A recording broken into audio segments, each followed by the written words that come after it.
कितने हो गए, 3 केस हुए ना डिसाइड अभी। मेरे ख्याल में 198 केस और रहते हैं। तो ये तो अब ये जितने केसेस चलाने वो चलाएंगे। तो इलेक्शन के बाद भी ये सिलसिला जारी रहेगा? भाई इतने ज़्यादा केसेस हैं, चलाने नहीं है उन्होंने, बारी बारी करेंगे ना, तो उनको मसरूफ़ रखेंगे। आपको भी नोटिस भेजा गया है FIA की तरफ से? हाँ, वो जो नोटिस एक उन्होंने सिर्फ सोशल मीडिया पे FIA ने चलाया है, हमें तो मुझे तो मौसूल नहीं हुआ। मेरे ख्याल में वो है साइबर क्राइम, एक डिपार्टमेंट भेजा है। तो मैं इनसे समझने की कोशिश कर रही थी, हमारी उम्र में ये चीज़ें हमें समझ नहीं आती कि साइबर क्राइम क्या है। उन्होंने कहा जी आपने कोई सोशल मीडिया पे पता नहीं इश्तियाल अंगेज़ी किया है, और दूसरे किस डिपार्टमेंट से था? इदारों के खिलाफ।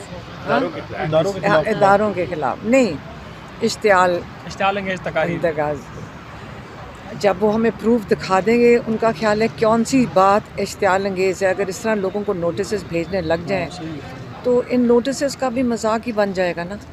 हम हमेशा सोशल मीडिया पे आते हैं, अगर आप और लोगों की तकरीरें सुन लें जो पॉलिटिकल तकरीरें अपनी तरफ से करते हैं, वो मेरे ख्याल में शर्मनाक है। कई शर्मनाक तकरीरें करते हैं, उनको शर्म आती है कि इनकी तकरीरें सुन के।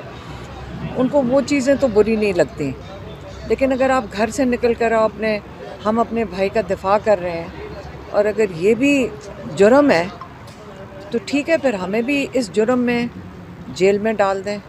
हम तो यही अपील कर सकते हैं हाई कोर्ट में, हमारे भाई को जो इंसाफ मिल गया वो भी देख रहे हैं, उसके लिए भी लड़ते रहेंगे। अगर उसकी दफ़ा करने में हमें भी कोर्ट में हाज़िरी लगेगी तो ये भी हम इसको फेस कर लेंगे। अच्छा, खान साहब के लिए आप भागदौड़ कर रही हैं, आपको जो नोटिस आ रहे हैं इससे ये समझा जा सकता है कि आपको उस भागदौड़ से रोकने के लिए सारी चीज़ें की जा रही हैं? देखिए क्या फ़र्क पड़ता है, जो मर्ज़ी कर लें, हमने तो अपनी कोशिश जारी रखनी है ना।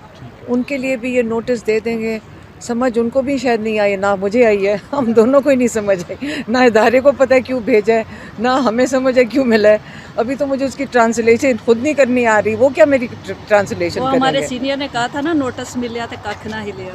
अच्छा, मशहूर के इलेक्शन में आप एक कैंपेन में गुज़िश्ता रोज़ नज़र आई, क्या अच्छा ना होता कि आप सलमान अकरम राजा के लिए किया था? वो उन्होंने जितनी वो मेहनत कर रहे हैं हमारे भाई के लिए, और हमारे भाई तो क्योंकि उनको नाअहल कर दिया है तो वो तो खड़े नहीं हुए थे, तो उनकी ख़ास रिक्वेस्ट थी, और क्योंकि वो इतना मेहनत कर रहे हैं इमरान खान के लिए और उन्होंने आइंदा भी करनी है, तो इंशाल्लाह उनके लिए तो फिर हम गए हैं। वोटर्स की तरफ से काफ़ी पॉजिटिव इसका रिस्पांस आया। क्या ज़रूरत महसूस नहीं हुई कि पहले रैलियों में या मुख्य जगह पे इमरान खान की बजाय आप लोगों को जाना चाहिए था कैंपेन में? मेरे ख्याल में नहीं, सलमान अकरम राजा के लिए तो कर दिया, वो हमारे छोटे भाई की तरह है। लेकिन हम इस वक्त सारा दिन तो जेल में थे। अगर आपको किसी को नहीं पता तो 6 दिन हम जेल में होते थे अडयाला में, और हम तब से ये भी हमने डिमांड किया है, ये हमारी डिमांड है कि जेल में सारा दिन गुजारने का कम से कम हमें जेल कैदी का सर्टिफिकेट तो मिलना चाहिए।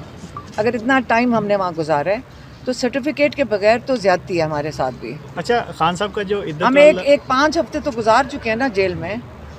खान साहब का जो इद्दत वाले केस में जो फैसला आया उस पर बिलावल भुट्टो ने कहा कि बड़ी तशवीशनाक सूरत हाल है कि हमें सियासत में इतना नहीं गिरना चाहिए कि किसी की ज़ाती ज़िंदगी को इस कदर इन्वॉल्व करें, तो उनके इस बयान को कैसे देखते हैं? देखिए, मैं तो कह रही हूँ कि जो 7 साल की इन्होंने कैद दी है, इससे अपना ही मजाक उड़ाया है।